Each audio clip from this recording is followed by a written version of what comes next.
Hey, we're on. That's fantastic. All right, guys. Good evening. Tuesday evening, 8 o'clock. We're going to be doing another webinar tonight. Tonight is all about how to make good decisions. So my name is Eric. I'm going to be your host. Little technical issue here. Quickly handled. We're going to be on Facebook tonight, on YouTube. We are on Instagram. You are obviously joining here from Zoom as well. Happy to have you. We got a nice list of people who just joined. So let's see, who do we have? Anita Hemmings, I think it's your first time. Am I right, Anita? Kyle, good to see you again. Probably the 15th, umptieth time that you are here. Always great to have you. We have Mansi Sony here. Welcome. Wahid, I think you joined us last week. That is amazing to see you again. Yetunde, nice to see you too. So guys, I see a few exotic names. Yetunde, where are you from? Maybe you want to share that with us, and maybe, well, actually, that's my question that I always start with. Since we're doing a webinar, and it's nice to kind of like introduce ourselves, who we are, where do we come from. Myself, you could probably tell by my accent, I am not Irish. I'm not English or American. I'm actually Dutch. I'm from the Netherlands. Been in Ireland for about 2 years now. I'm 56 years old. I got 2 kids, and been living in various places. Been out of my country for almost 25 years. Lived in the Caribbean, Venezuela, Mexico, Scandinavia, some other European countries, currently in Ireland. One of the things that I really like to do is to share knowledge and to share information and to pass on help to anybody who's interested in order to help himself or pass that on again and help somebody else. So maybe as a first question, it's nice to introduce ourselves. Maybe you want to share with us tonight, where are you from, and why is it that you're actually joining tonight? Why in particular did you choose for this webinar, and why you're joining it? So let us know. That'll be fantastic. All right, Kyle, already over 20 webinars. That is amazing. Good, then we have Anita. Okay, Anita. So, Anita Hemmings is your first time. Great to have you here. Yes, your first time. I can see your chat. Where are you from, Anita? I see that my chat is, my screen is frozen. Probably my internet connection, but I assume everything else is fine. I still do see myself actually on another screen that works great. Good. Let's see what is happening here. Yeah. Okay, good. Well, my colleague just ran off. It's fine. I'll get to your questions. I'll get to your answers in a bit. She'll be back in a minute, helping me out, so I can see the chat again. So let's just get started. Maybe in the meantime you can let us know where you're from, why are you joining this webinar. Now, having said, let's go and have a look at decision making in general. And I want to give you a few references, and these references actually come from this book. It's a book by L. Ron Hubbard. It's called A New Slant on Life. It's a Scientology book, which is a study about life. Basically, if I would actually have to sum it up, it is a manual for life. That's what the book is. You go to school, you get a manual for your work, whether that is you're becoming an accountant or you're becoming a, let's say, a plumber, electrician. You kind of like get a manual for your work. However, in life, we need a manual as well. You need a manual, like, for example, on how to build relationships. You need a manual for, well, let's say, knowing who you can trust. You might need a manual for your communication skills. And let's say you might want to have a manual for handling your ups and downs in life, or finding out what it is that holds you back, and how to fix that. Well, actually, that data all exists today, and you can avail yourself of it. And a lot of that stuff is actually given in this book. So what I want to do is I want to share a few references, short references from the book with you. And the first thing that we're going to look at is something that is called personal integrity. Now, I'm going to write down the word integrity.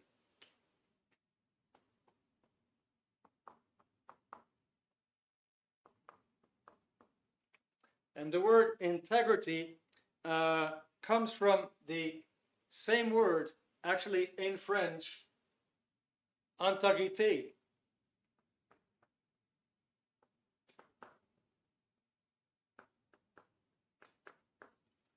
And that goes back to more or less the year 1400. The French word intégrité comes from the Latin word integritatem.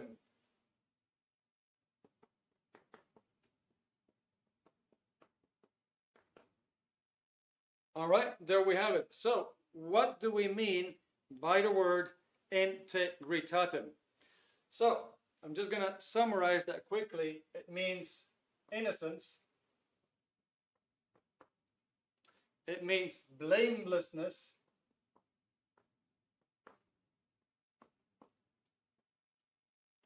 It means soundness.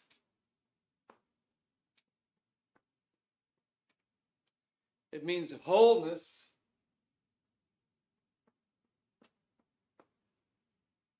And we're going on. It means completeness.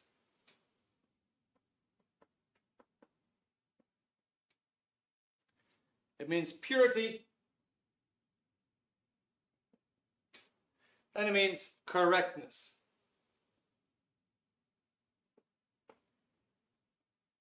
Okay, so integrity, your integrity is all associated with, you could say, with these values or virtues, right? Your integrity has got everything to do with your innocence, your blamelessness, your soundness, your wholeness, and so on. Now, let me read you a page 19 in that book. It says Personal Integrity by L. Ron Hubbard. What is true for you is what you have observed yourself.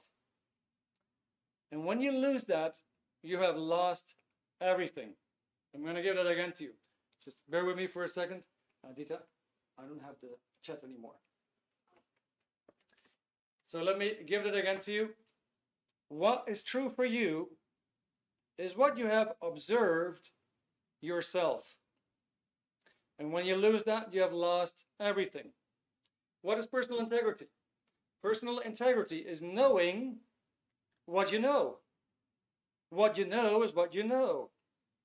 And to have the courage to say what you have observed. And that is integrity.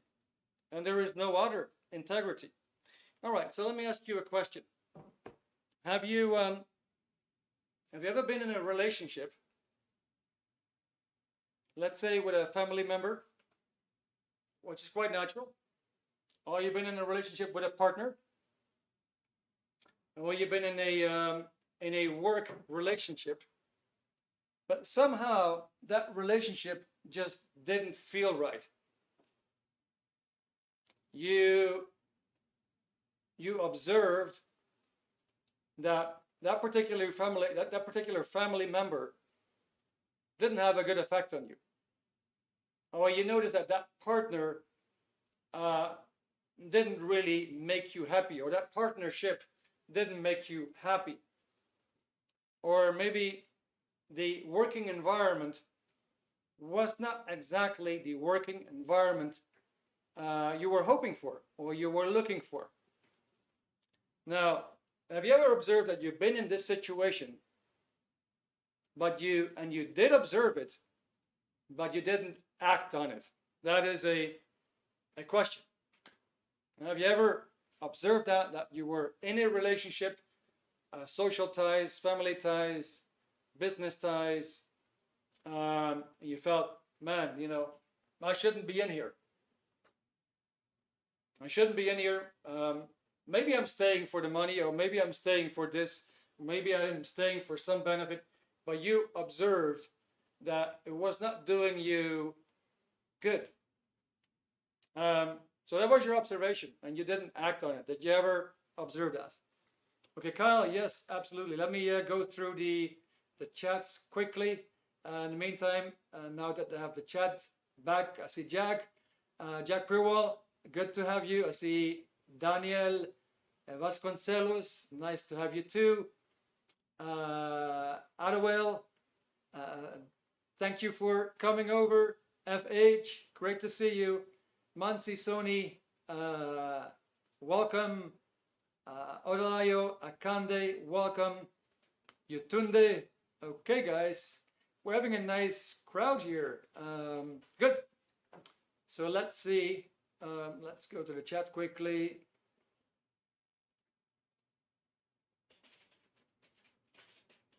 Okay, Yatunde, yes, you're from Nigeria, and you're here to how to know to best make decisions. Okay, that's great.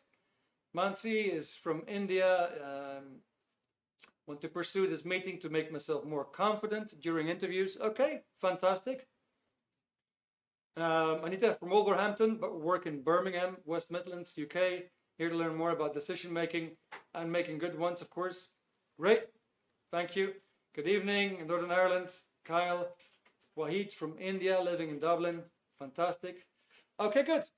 So, how about the question, guys? So, have you ever observed that you were in, and you could just take your time. Maybe you can also answer yes or no. That's fine. But have you ever observed that you were in a relationship and you just observed that relationship wasn't really doing you a lot of good? But then you still didn't immediately act on it and take a decision and do something. Did you ever observe that? It'll be good to know, because then we can actually, with these answers, we can actually have a look again at your own integrity. Because this is going to be a pivotal point tonight. Okay, Kyle, absolutely, you should have handled it. Okay, good. Yatunde, yes, thank you. Jack, yes, thank you. All right, Daniel, let me see what you just wrote down. I've been in a work situation where my boss was basically making everything on his power to make me quit. And yeah, the relationship didn't feel right. Interaction, way of thinking, etc. But yeah, I kept the job, tried to improve that for myself, and yeah, benefits were great. All right, thank you. That's a great answer. Solomon, yes. Good. So we're just looking here at your own observation. Your own observation happens to be very, very, very key. Good. So now that we actually have looked at just one example in life, let's have a look at the definition again. Personal integrity by L. Ron Hubbard. What is true for you is what you have observed yourself. That's true. What is true for you is what you have observed yourself. And when you lose that, you have lost everything. So you can probably see that, for example, you observe something, but then you don't act on it. And we'll find out later why that is, what it is that holds you back, because there is a mechanism. But if you observe something and you don't act on it, you're actually, something is happening to your virtues, right? That probably makes a bit more sense. So what is personal integrity? Personal integrity is knowing what you know. If you know that you're in a relationship is making you miserable, that's making you doing ups and downs in life, and you have observed that, well, then you probably need to act, because you now, after your observation, you know what you know. And maybe there's things that you're doing that you have observed and say, hey, you know, whenever I do that, I don't feel happy. So once again, you go into these virtues and say, all right, you know, that is actually tampering with these different items. So personal integrity is knowing what you know. What you know is what you know, and to have the courage to know that and to say what you have observed. And that's integrity. There's no other integrity. All right, good. So we can, of course, ask that question immediately. So if you observe something and you don't act, you're right away, after the observation, you go into the decision making. And once upon I stumbled upon a very, very nice quote about ability. And it was summed up in to observe, to decide, to act. To observe, to decide, to act. That sums up your ability, right? I hope that makes some sense. It made a lot of sense to me when I saw it. I said, gosh, right? So if I'm not acting, well, that tells me something about my ability. If I'm not deciding, then like, hey, you know, I'm like weighing, okay, should I not, should I not, constantly in doubt, that is doing something to my ability. Well, observation, of course, well, it has to do with your blindness, right? Which is your spiritual blindness or your mental blindness. So lack of observation or having a very good observation has got everything to do with going to the next steps. Good. So where I want to take you is how your mind actually resolves these issues. How does the mind resolve these issues? To observe, to decide, and to act.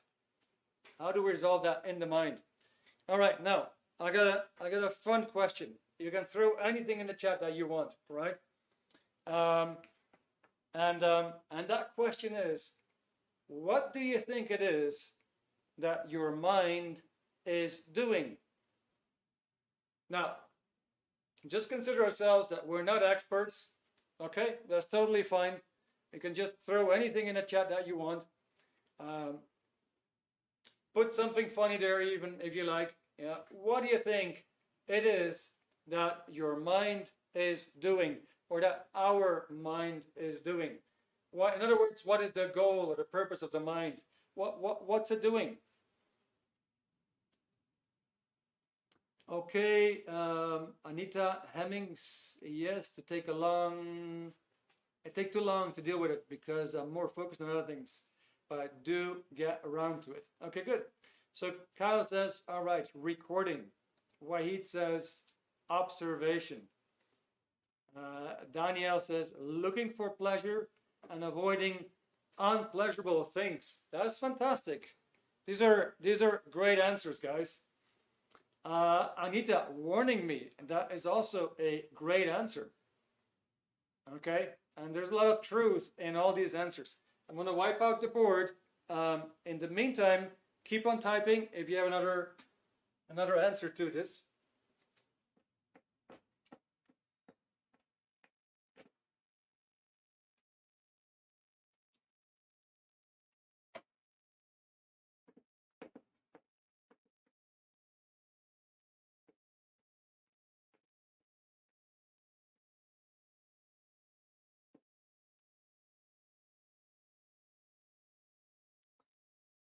Okay, Yetunde, moving with the tide. All right, cool.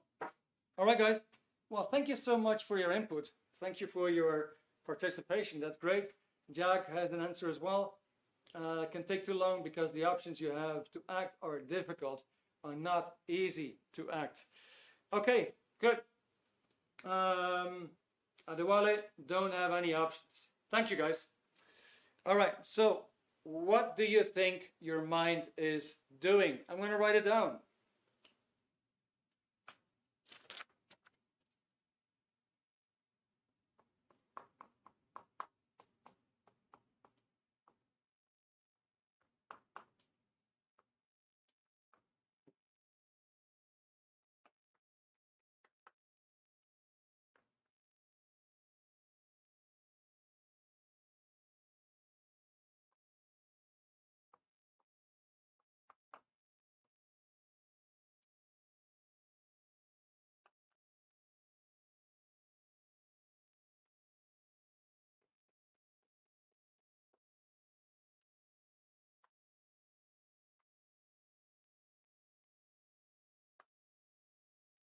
All right, so let me put myself here next to the board. So the purpose of the mind is to resolve problems relating to survival. The purpose of the mind is to solve problems relating to survival. All right, now, how do you like that for a definition? The definition of the purpose of the mind. In other words, what is your mind doing? Your mind is actually solving problems relating to survival all the time. You're at work, you're trying to figure out what is the next move to make. And that next move has got everything to do with your own survival, with the group's survival, with the customer's survival. Let's say you're figuring out what to make for dinner. And that actually impacts your survival, your family's survival, for example, your kids' survival. And well, or let's say you had something like a quarrel in the morning. You had a quarrel at work with one of the colleagues, and your mind is on to, how do I resolve this so that my survival is not jeopardized? Or how do I resolve this so that we end up in a situation where we're no longer mad at one another, and we both continue in the right direction. Okay, so if you want to know more about that, what it is that your mind do, how to know a lot more about it and anything that's involved with your mind and life itself. Like I said, at the end of the evening, I'm going to actually offer the book to you, but it is a manual for your mind and for your life. Good. Now, I kind of like gave it away, but I do have another question for you. So now I'm going to ask you, politely, if you allow me, what do you think that all life is doing? So if we were looking for a common denominator, something that all life seems to be doing, what would it be? What do you think it is that all life is doing? What do all these life forms have in common? And it might be a bit of a challenging question, but let's see if we can get something here for answers.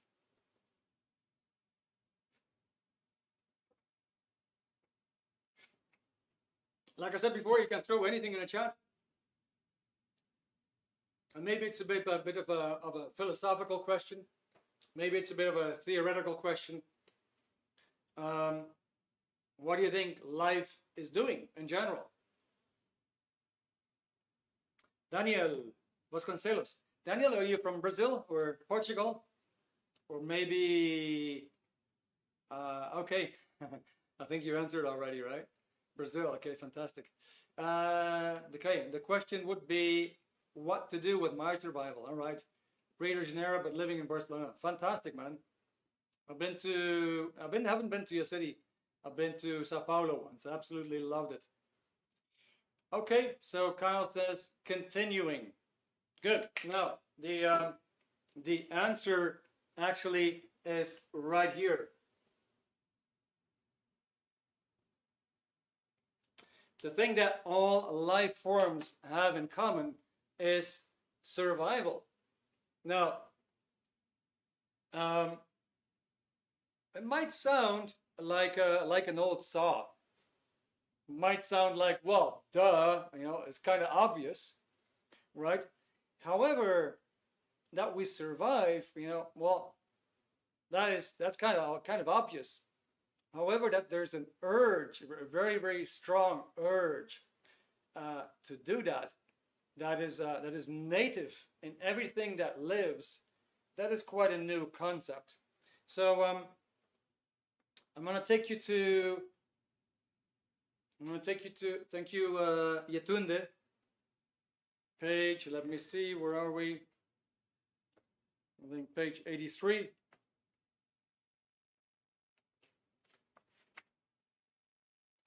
And here's a chapter which is called The 8 Dynamics. Now, as one looks out across the confusion, which is life or existence to most people, one can discover 8 main divisions. There could be said to be 8 urges, 8 drives, 8 impulses in life. And we call these 8 urges, we call them dynamics. And these are motives or motivations. And I'm skipping a part here. So I'm going to go to the next page, and it says what we're going to do is we're going to put a little bit of a magnifying glass on that whole thing called survival.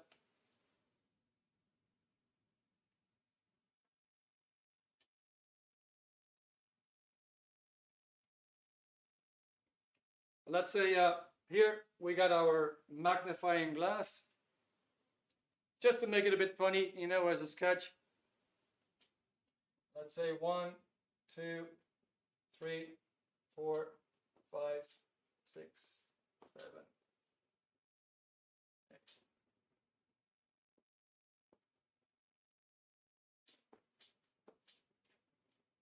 So here we have the 8 urges, the 8 drives. Now let's have a look what these 8 drives are. So we call them, each one of them, we call them dynamic.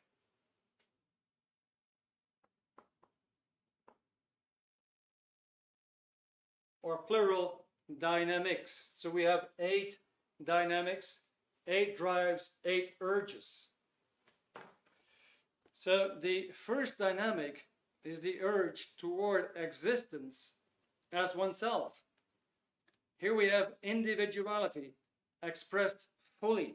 This can be called the self dynamic. All right, so you have the urge to survive as an individual. You might try to eat healthy. You might do exercises. You might make sure that you get enough sleep. You may take your vitamins. And as a matter of fact, you may try to do a whole lot of things just to extend your lifespan. So we have that urge there to expand and to keep on surviving as long as possible. So the first dynamic would be the urge to survive as self.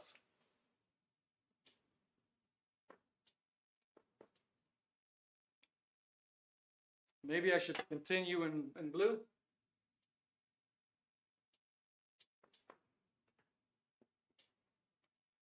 Okay, the first dynamic is the urge to survive as self.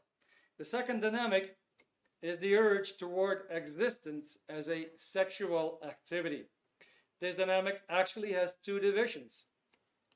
The second dynamic, part A, is the sexual act itself.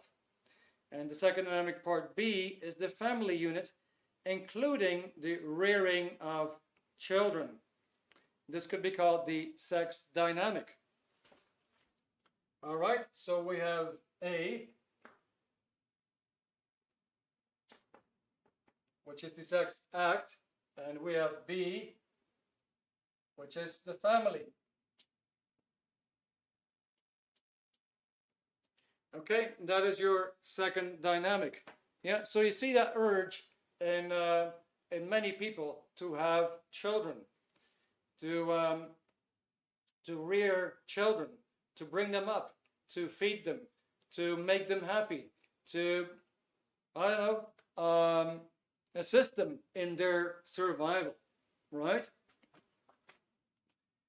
Okay, the third dynamic is the urge toward existence in groups of individuals. Any group or part of an entire class could be considered to be part of the third dynamic. The school, the society, the town, the nation are each part of the third dynamic. And each one is a third dynamic. This can be called the group dynamic.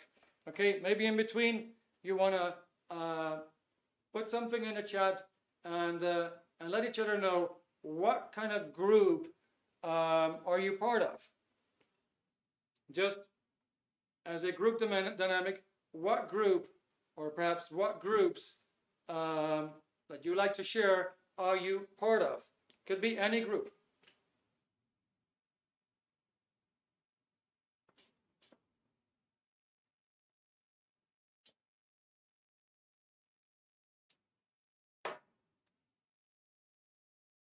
Okay.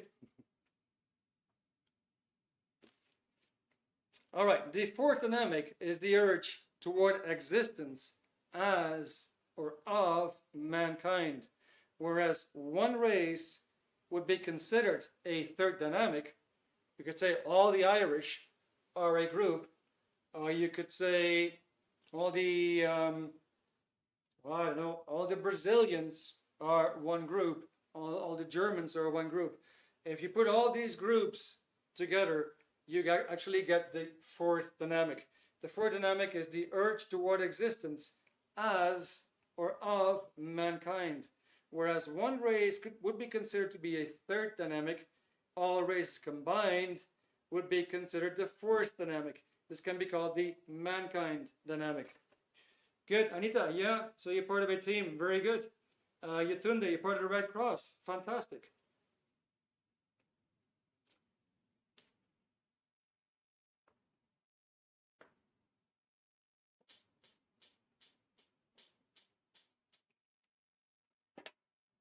All right, good, we go to the fifth. The fifth dynamic is the urge toward existence of the animal kingdom. This includes all living things, whether vegetable or animal, the fish in the sea, the beasts of the field or of the forests, grass, trees, flowers, or anything directly and intimately motivated by life. This can be called the animal dynamic.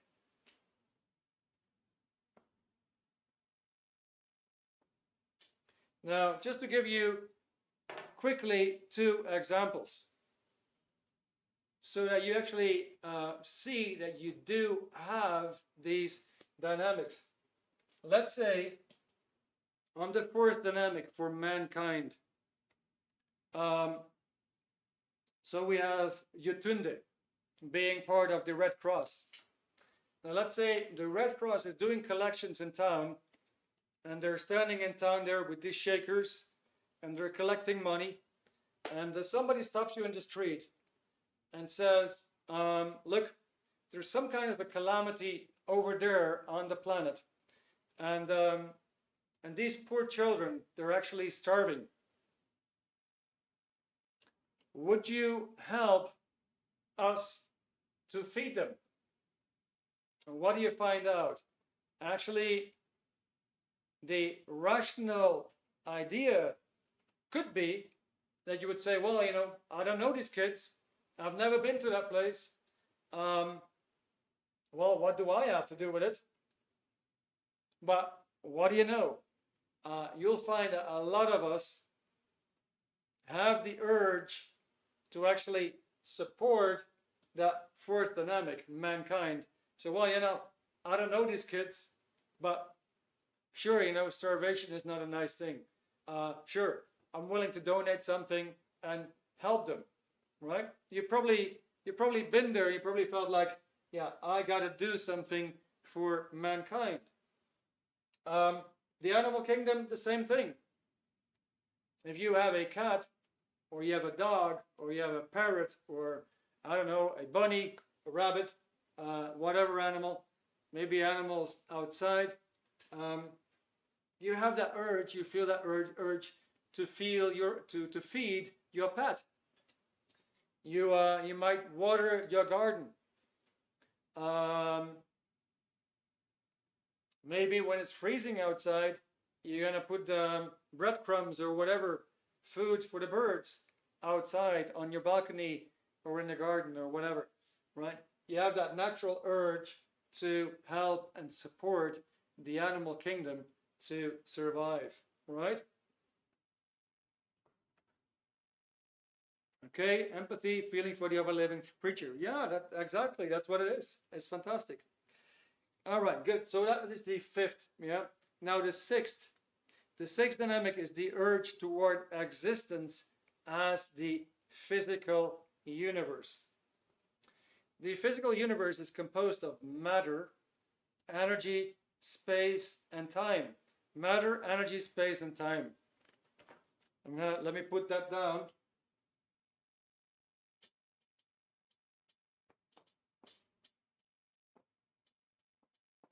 So we get a coined word here, MEST. MEST, matter, energy, space, time. This thing here, the marker, it has mass, it has matter, right? It's built of matter. It's built of molecules, electrons and stuff, right? It exists. It has energy as well. It exists in space. It takes its own space. It exists in time as well, right? So any object, any item in the physical universe, no matter how big or small, could be said to be composed of matter, energy, space, time. These are the four component parts of the physical universe.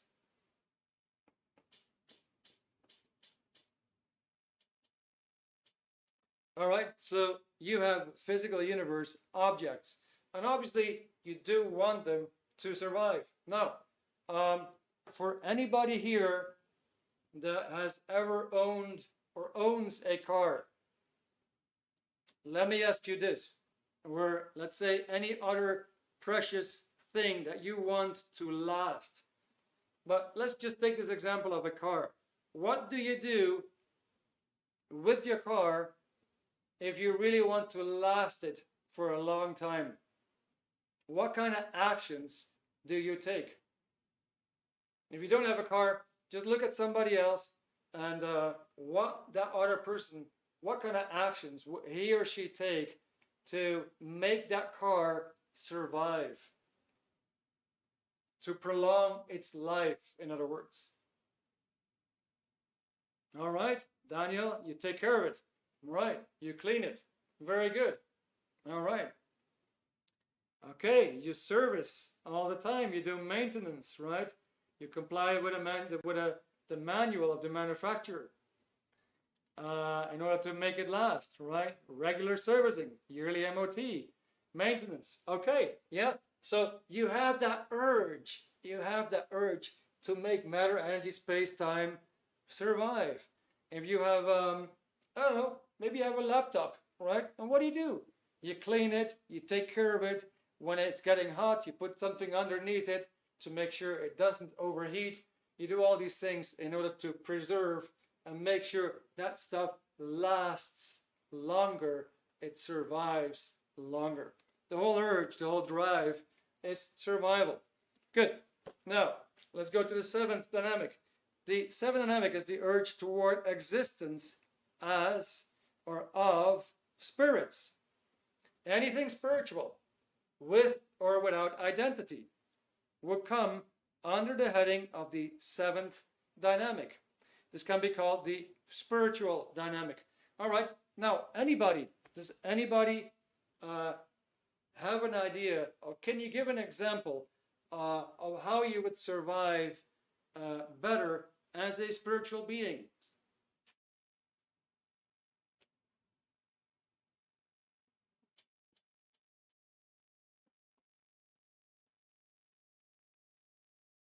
So what can you do to optimize your survival mentally, spiritually?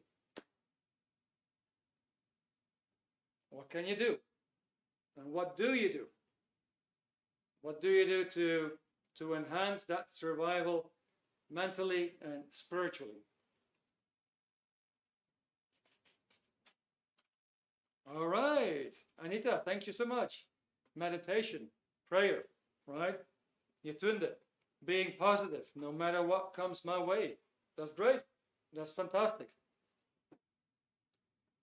Solomon, okay, meditation. Good. All right, Mansi, I like that. Follow discipline. That is a great one.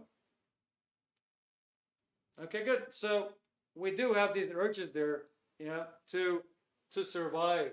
Okay, now, thank you for the answers, guys. Let's continue. The eighth dynamic, the last one, is the urge toward existence as infinity. This is also identified as the supreme being.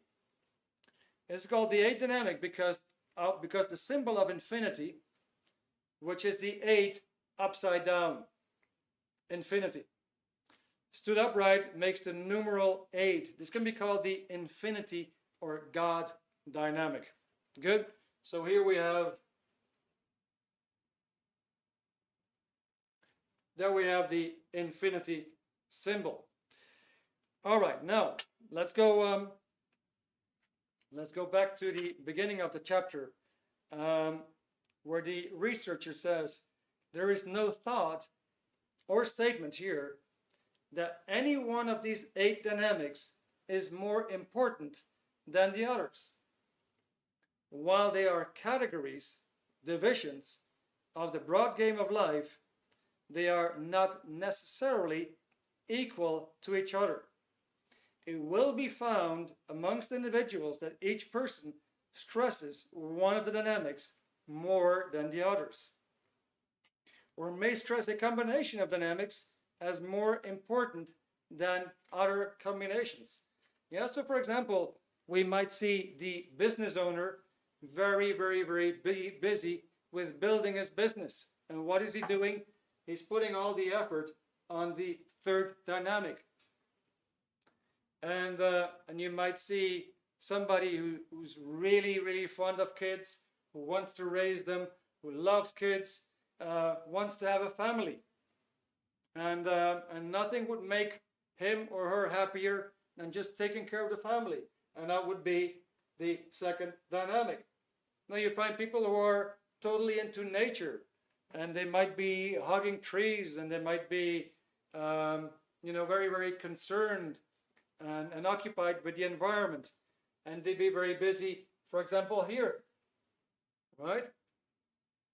Okay, so now I have a question, which is, of all these 8 dynamics, self, sex in the family, the group dynamic, mankind, the animal kingdom, anything physical, as in the physical universe, the spiritual, the God or infinity dynamic, which one do you think causes most people trouble? You can just put a number there. 1, 2, 3, 4, 5, 6, 7, 8. Which dynamic do you think causes most people trouble?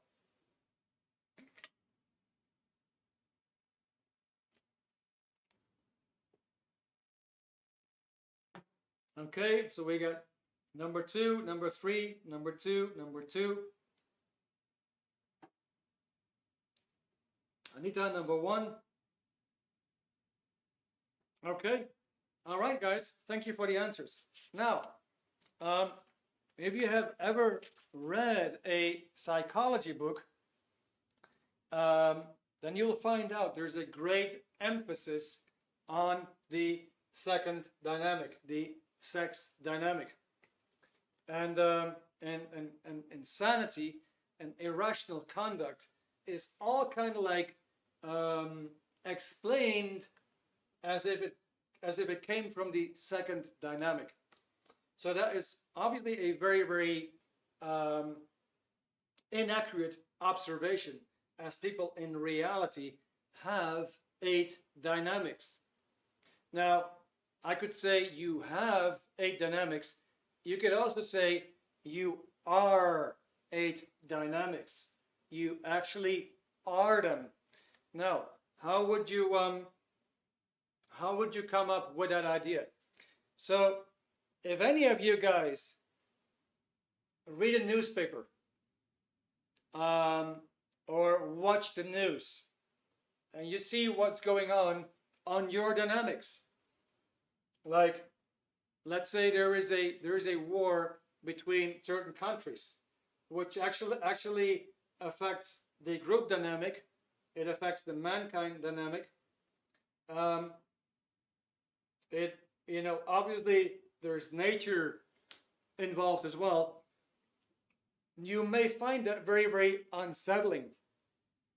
You might actually have trouble to resolve that in your mind.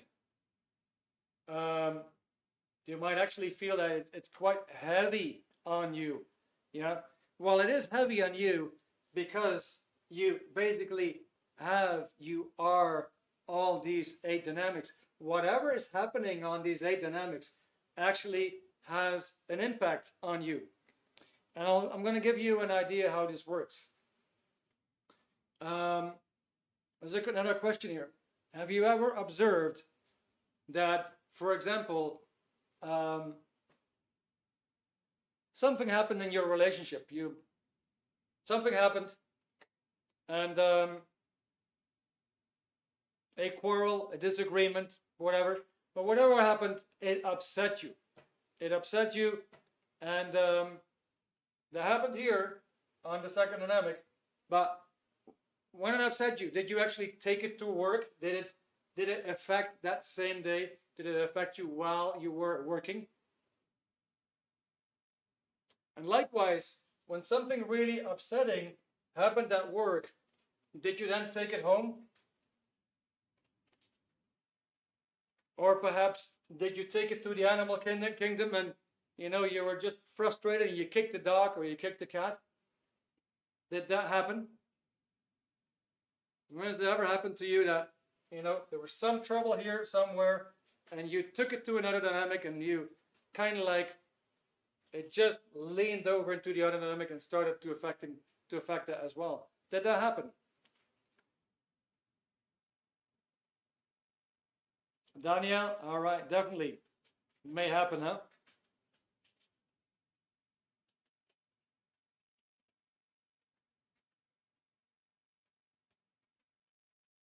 Solomon, yes. Wahid, okay. Apologies, I have to leave. Got to attend a meeting. Okay, Wahid, you're most welcome. Thank you. Probably see you again next week. Solomon, yes. Mansi, okay, yes.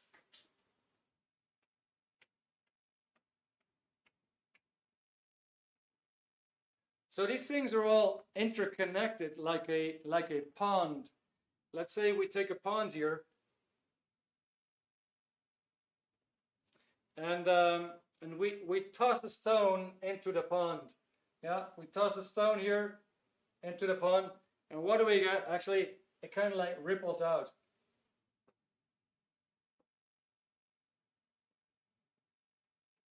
And the same thing is actually happening with your dynamics. So we can take it, for example, let's say,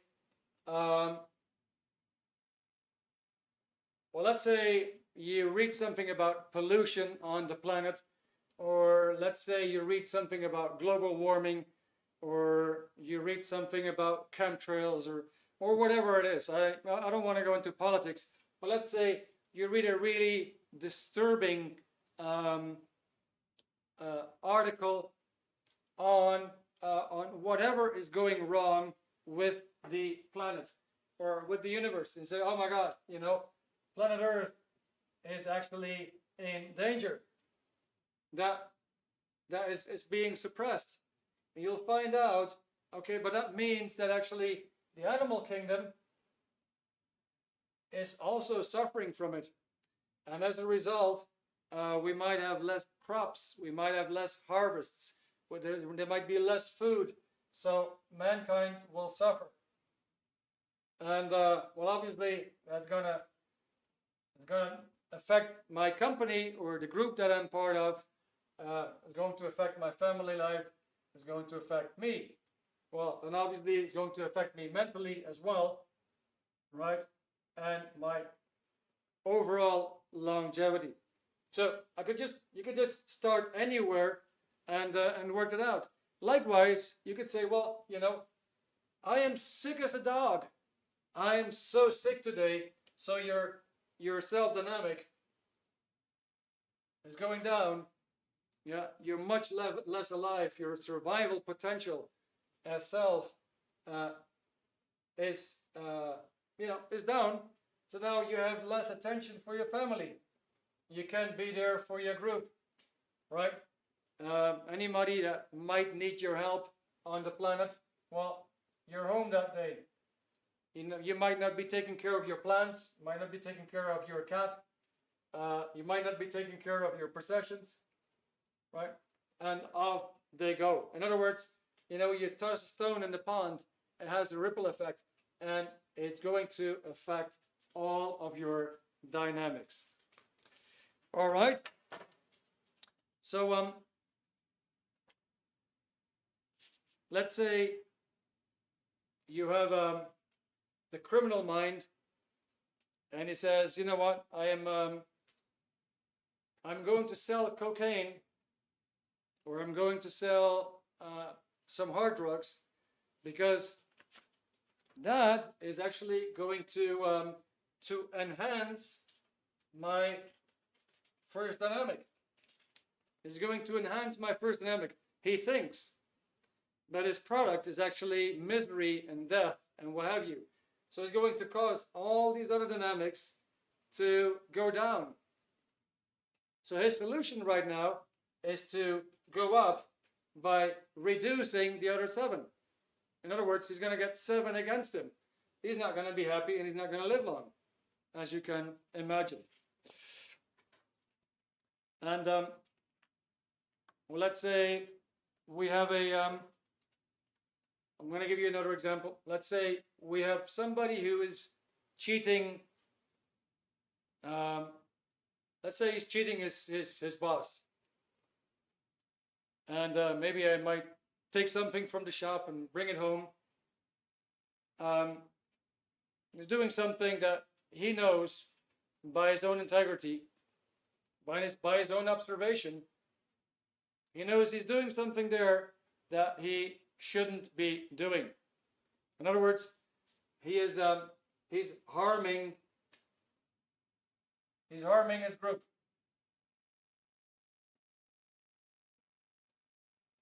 Right? So he's actually reducing his third dynamic. All right, now, question. So when he's harming the group, or if he's harming somebody else, what do you think is going to happen? Is he going to communicate more with that dynamic, or is he going to communicate less with that dynamic? What is going to happen as a result? Is he going to communicate more, or is he going to communicate less? What do you guys think is going to happen? Danielle, awareness is the key to identify the emotion and frustrations, to not bleed on who didn't cut you. All right, thank you. Daniel, mostly avoid that. Yatunde, less. Solomon, less. Right, okay. Now, here's the key thing again. So when you communicate less to any dynamic, you're going to communicate less to all the dynamics. Likewise, when you throw a stone, when you toss a stone into a pond, you're going to affect the entire pond. What I'm trying to say is that when you make a mistake in a certain area of your life, it is going to affect all of your life. If you're choosing the job which is not for you, and you have your own integrity, you have your own observation, and you find out this is not for me, and it's making you unhappy on that dynamic, it is going to make you unhappy on all the dynamics. So, then what is the best decision in any situation? Well, it is the decision that does the greatest good for the greatest number of dynamics. That's ultimately the best decision. Now, okay, that sounds perhaps very, very theoretical. And maybe then you're going to say, yeah, but Erik, but listen, I have certain troubles on that dynamic. I'm not good with man. I always seem to be choosing the wrong guy. or I always end up with, with the wrong partner. Um, um, I seem to be attracted to I don't know, fatal women, whatever, right? Or you know what, I am too shy to operate in a group. I'm not confident enough to actually work in a group. So how do I fix that? Well, like I said in the beginning of the webinar, um, when you went to school, you actually got a manual for work. It didn't give you a manual for life. You need to know more about life in order to handle it. If you know about a car, then you might be able to fix it. And that's because you have the manual. And if you know more about life itself, I can tell you the chances are that you will actually fix it. But you do need that manual, right? So what I was going to say is that this book is such a manual. It actually provides you with tools to make optimum decisions, optimum choices, to help you find your goals in life, to improve relationships in general, to improve your communication, to know with whom to associate and with whom not. In other words, how to choose your friends, how to choose the people at work. Who do you want to be with? Who do you want to work with? It's got fantastic data on children. It's got fantastic data on relationships and marriage. It has the rules for a happy living, so to speak. That is a manual. Now, what I want to offer you tonight is this book. It's 17 euros, including shipping. There's going to be a link. Let me see. In the meantime, there's a few more people on the chat, and I see that Daryl Smith from Facebook. Thank you so much, Daryl, for following the webinar. I hope you're enjoying it. It seems that you are. You're chatting away. That's fantastic. Lest he will isolate his lives and eventually be caught. Exactly.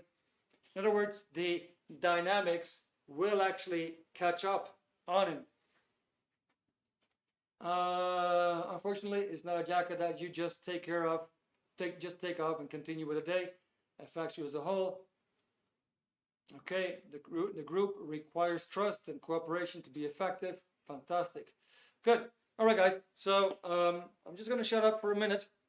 I'll let you actually have a look at the link, the book, News Not Done Life. It's a manual for your life. You can actually implement this stuff right away. You can read it.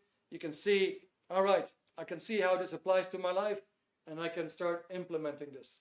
In other words, it is something not to believe in. It's something practical.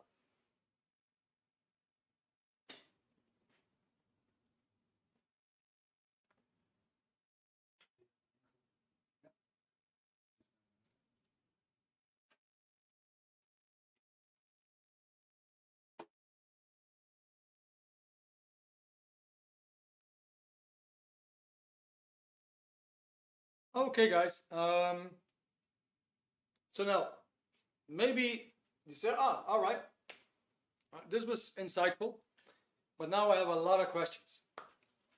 Now I actually have a lot of questions. How about this, that, the other thing? How about my potential? I always thought, that there's more to life.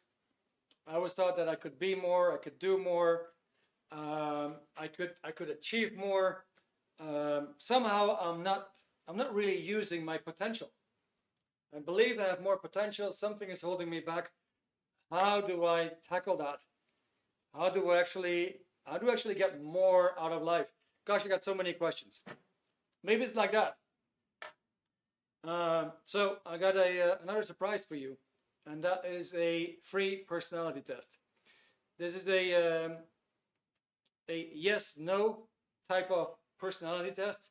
They're actually going to give you 10 of your personality traits, and will show you your own strengths and weaknesses when it comes to how good and how certain you feel about yourself, your activities, and how you're doing in terms of relationships, business, social, family ties. How well you're doing in terms of relationships, combined with your activities, your responsibility, how good you feel about yourself, the achievement of your goals, your self-certainty, all that. That's all covered in the test. The link is going to come up in the chat. It is a free test. You can do it online, and if you like to, I can give you the results for free, so you can actually know more about yourself, start to know yourself, and you can actually take it from there to see where you can actually make the optimum improvements in order to start doing better in life. Good. The test just popped up. That is all I had to share with you guys tonight. Unfortunately, it's just been an hour. I hope you got something out of it. We went over the 2 chapters here, just in brief, not completely, but I just took snippets out of a book. One was on personal integrity. The other was on the 8 dynamics. The book is full of life hacks. It's absolutely great material. Like I said, it's a manual for life. If you want to improve your life, and if you want improvement right away, I would say take it, read it, and start using it. At this point, is there anybody who has any questions?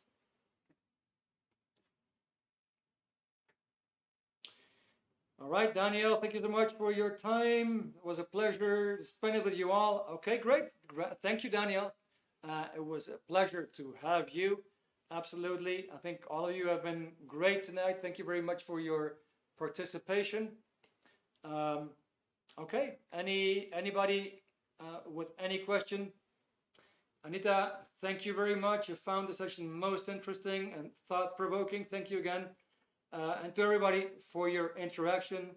Solomon, thanks. Kyle, thank you so much. Eric. All right, Kyle, my pleasure. Mansi, thank you very much. Okay, guys. So yeah, remember, if you do want to do the personality test online, click the link. It comes to me personally, so I'll be happy to reach out to you. I can send you the results of the graph on mail. We might actually discuss that briefly on the phone. You could take up anything personal with me, like you, and just myself. You know, we've been through life. Life is constantly throwing things at you. We kind of have to dig ourselves out of the mess, and so let's help each other. Let's give each other tools to do so. All right. Okay, guys, so I see there's no questions. Thank you so much. It's been great to have you. We're going to be back next week. Just watch us on Eventbrite and Meetup. And then there's also Your Full Potential, fullpotential.ie. And that's our homepage where you can basically read success stories from other people. You can read testimonials, you can see what we do, what we are, and what kind of help we offer. Thank you so much. It's been great.